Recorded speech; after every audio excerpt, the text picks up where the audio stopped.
Cues don't hold up when fatigue sets in. Now, if you've ever gotten a running assessment done, if you've ever had your running form checked by a physical therapist, by a running coach, doing the appropriate cueing or helping give you cues to improve your overall performance helps, but when fatigue sets in, if you don't have the control, if you don't have the stability, if you don't have those tools in your toolbox, those cues are going to be pointless, because you may be able to correct it for a minute or two on the treadmill while they're working with you, but mile 6 in a 10K or mile 20 or through 26 in a marathon, it's going to fall apart. And if we're not able to notice our ability to maintain that stability, if we're not fully aware of where our body is in space, if we don't have the stability, the control, the strength to not only absorb force, but then propel ourselves forward on that unstable platform, then we're going to have breakdown. We're going to have potential injuries. So running form corrections, cues, they're all taken with a caveat when I work with my clients.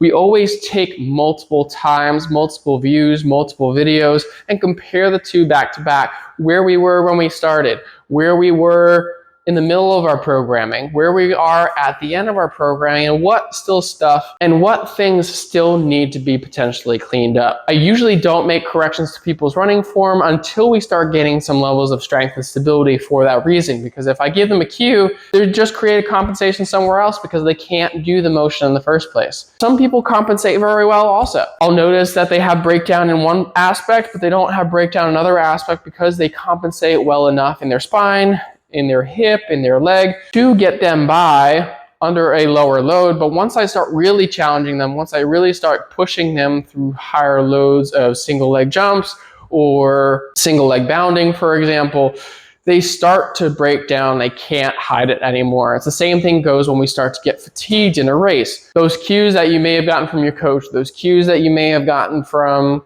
another physical therapist may not support your continued performance and injury prevention. So keep that in mind. If you've been getting cues, they may be helpful cues. I'm not saying anything wrong about that. I'm not saying your coach is bad or your PT is bad. If we're still dealing with issues, if we're still dealing with performance or injuries or pain, this may be the reason. Those cues are helpful, but they're not helping you in the sense that your body can't control it. So have you ever been told to fix your form? Have you been trying to fix your form and you're not really feeling like you're getting anywhere? Put that down in the comments. Let us know any questions you may have, and make sure you like and follow for more. And don't forget to share this out with your friends who have running issues.